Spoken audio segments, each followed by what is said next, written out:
Така, искам да обърна внимание на следния проблем с този Opel. Чека свети. Закачихме на диагностика, показа някаква грешка в някакъв регулатор.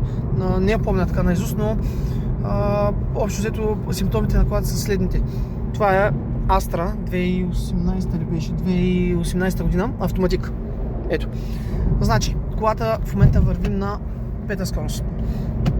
Колата се форсира. Има някакъв проблем с регулаторите, които правят налягане към съединителя.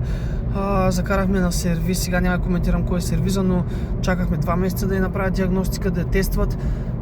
Направиха диагностика, казаха, че има някакви запаметени грешки, но при теста колата се държава адекватно. Сега ще издебнем момент, в който имаме лек байер, за да можем да ви покажем точно какво прави колата, тъй като от сервиза твърдят, че колата се държи адекватно. Секунда и ще ви покажем какво точно прави. Сега гледайте внимателно скоростта и оборотомерите. В момента сме отново на пета и караме равномерно на 2000 оборота. Подаваме газ, отива на 2500, без колата да ускорява. Съвсем леко ускорение се усеща.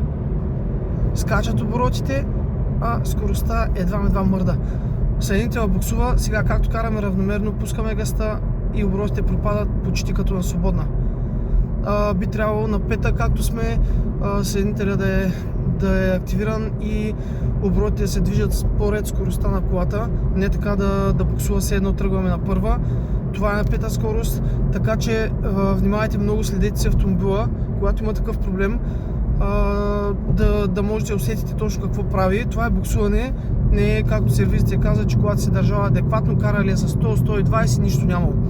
Колата буксува, съединителя буксува, пропадат обороти, така че това изобщо не е адекватна работа на кутията. В момента отиваме в сервис, специализиран сервис за кутии, да видим второ мнение вече и да пробваме да я направим. Набързо още един признак на проблем. Караме пета, шеста, пета, шеста. Показва, че скоростта е сменена, никаква промяна в оборотите.